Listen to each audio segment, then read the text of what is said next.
हे दोस्तों, कैसे हैं आप सब। मेरा नाम है कुणाल कुमार मौर्य और प्रोटीन एंड न्यूट्रिशन इंडिया के एक और वीडियो में आपका स्वागत है।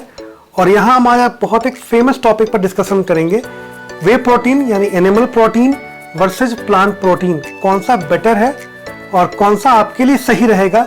मैं इसके लास्ट में कुछ प्रैक्टिकल टिप्स भी दूंगा। मैंने इस इंडस्ट्री को बहुत ही करीब से देखा है।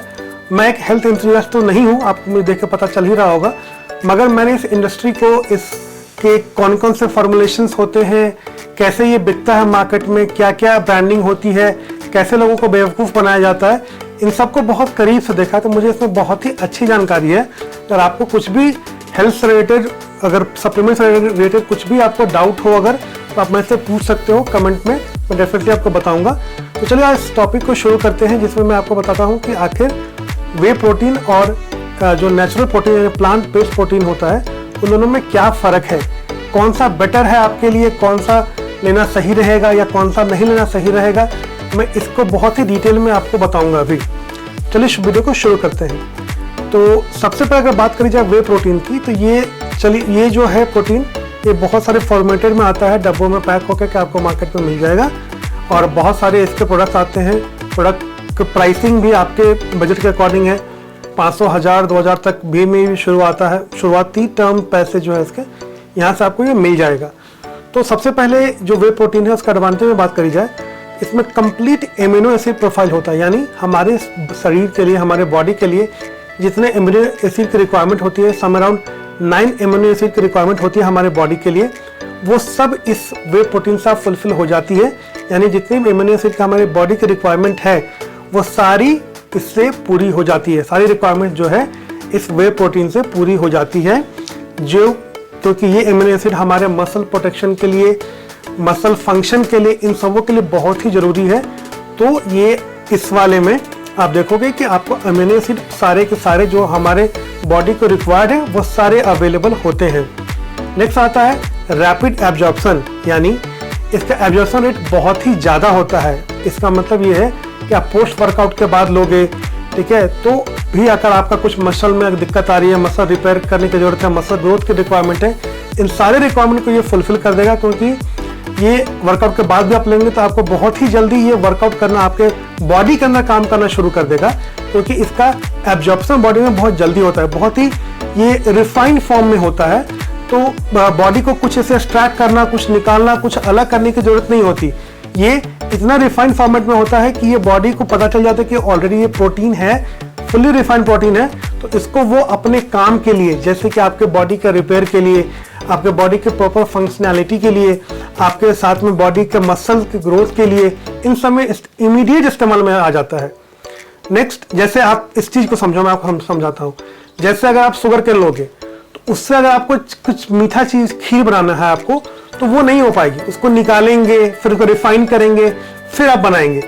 और अगर आप चीनी डायरेक्टली मार्केट से खरीद लेते हैं तो आपको इमीडिएट आप उससे आप खीर या जो भी आपको बनाना है वो बना पाओगे। तो इसमें टाइम नहीं लगा, क्योंकि ऑलरेडी ये रिफाइंड प्रोडक्ट है चीनी, जिससे कि आप जो चाहो आप बना सकते हो। मगर आप शुगर केन से वो चीज़ें नहीं कर सकते जो कि आप चीनी से कर सकते हो। तो समझो कि ये फुली रिफाइंड है आपके बॉडी के लिए, जिसको इंस्टेंट यूटिलाइज किया जा सकता है। नेक्स्ट आती है हाई एब्जॉर्प्शन वैल्यू, यानी इसको कहते हैं BV, इसको डिनोट करते हैं। इसके बहुत ही बॉडी इफिशिएंटली इसको यूटिलाइज करता है, इसके एब्जॉर्प्शन वैल्यू बहुत ही हाई है। यानी आप जितना कंज्यूम करते हो, बॉडी उसका बहुत ही ज़्यादा पार्ट, यानी मैक्सिमम पार्ट कंज्यूम कर लेता है या इफिशिएंटली इस्तेमाल करता है उसको। आप समझो 80 से 90% बॉडी आप जो भी वे प्रोटीन के फॉर्म में लेते हैं उसको वो कंज्यूम करता है और आपके बॉडी के ग्रोथ के लिए इन सब के इस्तेमाल करता है। यानी इसका एब्जॉर्प्शन लेवल बहुत ही अच्छा है in comparison of plant protein.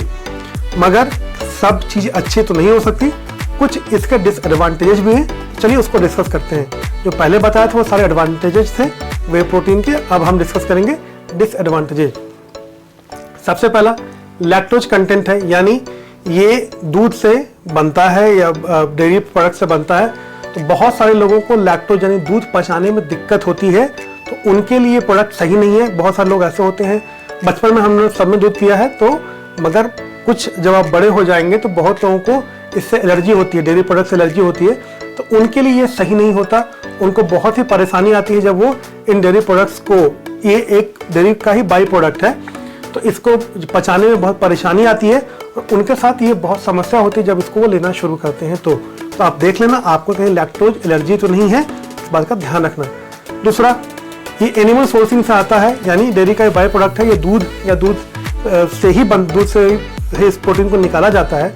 तो आपको ये देखना है बहुत सारे लोगों का वीगन लाइफस्टाइल होता है या फिर बहुत सारे लोग वेजिटेरियन होते हैं जो कि एनिमल के प्रोडक्ट्स भी नहीं खाते, जनरली दूध वगैरह भी नहीं लेते, वीगन जो होते हैं वो, उनके लिए एक बहुत अच्छी चॉइस नहीं है। उनको कई बार सोचना होता है जब वो हेल्थ इंथुजियास्ट बनते हैं या जिम वगैरह जाते हैं या बॉडी अपना बनाने की तरफ या बॉडी मसल्स बनाने की तरफ ध्यान देते हैं, तो उनको थोड़ा सोचना पड़ता है कि आखिर क्या करें, क्योंकि ये उनको पता है कि वो वीगन है और ये एनिमल सोर्स से आया है, यानी ये दूध वगैरह से बना है।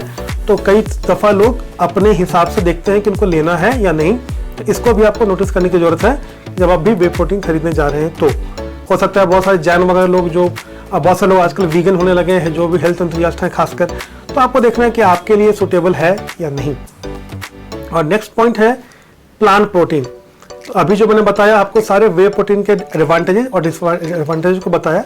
अब हम डिस्कस करते हैं कि प्लांट प्रोटीन के क्या फ़ायदे हैं। जो प्लांट बेस्ड प्रोटीन हमें मिलता है उसके क्या बेनिफिट्स हैं और क्या डिसएडवांटेजेस हैं। तो सबसे पहले बेनिफिट्स यानी एडवांटेजेस देखते हैं कि क्या क्या है उसके। सबसे पहले ये rich in fibre and nutrients, यानी ये प्रोटीन के साथ साथ ये और भी न्यूट्रिशंस के साथ ये पैक्ड होता है। तो ये बहुत ही कम्प्रहेंसिव चॉइस हो जाएगी आपकी, ताकि आपको ये लोगे आपको तो इस प्रोटीन के साथ साथ बहुत सारी और भी जो न्यूट्रिशन है वो भी आपको मिलेगी, फाइबर मिलेगा आपको साथ में। तो सिर्फ प्रोटीन आपको नहीं मिलेगा, वहाँ पर आपको सिर्फ प्रोटीन मिलेगा। तो ये एक कम्प्रहेंसिव चॉइस हो गई कि जिनको प्रोटीन के साथ साथ और भी चीज़, क्योंकि हमारे बॉडी को सिर्फ प्रोटीन की रिक्वायरमेंट तो है नहीं, और भी बहुत सारी चीज़ों की रिक्वायरमेंट है। तो प्रोटीन, फाइबर, ये सारे एक ही में कवर हो जाते हैं अगर आप प्लांट बेस्ड प्रोटीन लेते हैं तो।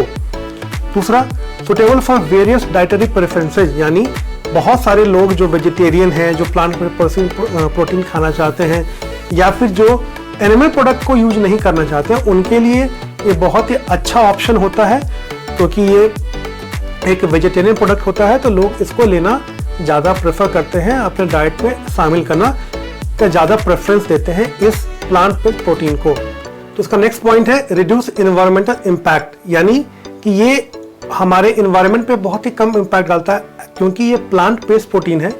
तो इससे बहुत कम इम्पैक्ट पड़ता है in comparison of animal based protein, जो कि एनिमल के किन्हीं चीज़ों से आता है। तो जिससे कि आप देखोगे कि बहुत ही इको फ्रेंडली लोग जो लाइफस्टाइल जीना चाहते हैं, साथ में जिनका लाइफस्टाइल ही वीगन है, उन लोगों के लिए ये बहुत ही यूजफुल है। और चूँकि इससे हमारे इन्वायरमेंट को भी कम इम्पैक्ट पड़ता है, तो आजकल चूँकि लोग इन्वायरमेंट के लिए ज़्यादा ही जागरूक हो गए हैं, तो उन लोगों के लिए ये प्लांट बेस्ड प्रोटीन काफ़ी बढ़िया होता है। और अगर बात करी जाए इनके डिसएडवांटेज, सब में एडवांटेजेस और डिसएडवांटेज दोनों होते हैं, तो इसमें भी बहुत सारे डिसएडवांटेज हैं। तो कुछ को हम लोग यहाँ पर डिस्कस करेंगे। तो सबसे पहला इसका डिसएडवांटेज है कि ये इनकम्प्लीट एमिनो एसिड प्रोफाइल होता है, यानी जो एमिनो एसिड हमारे बॉडी के लिए रिक्वायर्ड है वो इस प्रोटीन के साथ नहीं मिलता। जो कि आपको वे प्रोटीन में 9 एमिनो एसिड अवेलेबल होता है, वो यहाँ पे नहीं अवेलेबल होता, जिसके कारण आपको हो सकता है, चूंकि आपको बॉडी ग्रोथ, मसल ग्रोथ जिस एमिनो एसिड से होता है वो आपको अगर नहीं मिलेगी तो आपका प्रॉपर मसल ग्रोथ नहीं होगा। तो ये एक दिक्कत आती है इसमें जब आप प्लांट बेस्ड प्रोटीन की तरफ जाते हैं। तो नेक्स्ट आती है डाइजेशन एंड एब्जॉर्प्शन। बहुत सारे लोगों को अगर आप देखोगे तो प्लांट बेस्ड प्रोटीन को वो डाइजेस्ट करने में दिक्कत आती है, क्योंकि ये हाईली एब्जॉर्बन नहीं होता, इसका एब्जॉर्प्शन हमारे बॉडी में नहीं होता। तो बहुत सारे लोग प्लांट बेस्ड प्रोटीन को अच्छे से डाइजेस्ट नहीं कर पाते, मैक्सिमम को। तो आपको देखने की जरूरत है क्या आप प्लांट बेस्ड प्रोटीन को प्रॉपर्ली डाइजेस्ट कर पा रहे हो। अगर आप सिर्फ प्रोटीन के डाइट पे या पर्टिकुलरली डेली प्रोटीन डाइट पे, अगर आप हाई प्रोटीन डाइट पे हो तो आपको देखने की जरूरत है, क्योंकि वे प्रोटीन आसानी से डाइजेस्टिव होता है, बहुत अच्छे एब्जॉर्प्शन होते हैं उसके, मगर प्लांट बेस्ड प्रोटीन जो भी होता है उसके एब्जॉर्प्शन अच्छे नहीं होते और वो इजीली डाइजेस्ट भी नहीं होता। तो आपको ये देखना है कि आपके लिए क्या ये सूटेबल है या नहीं। चैनल को सब्सक्राइब और वीडियो को लाइक जरूर से करके जाएं। मेरा नाम कुणाल कुमार मौर्य, कैमरा के पीछे आज में मिलते हैं फिर अगले वीडियो में। Till then bye bye.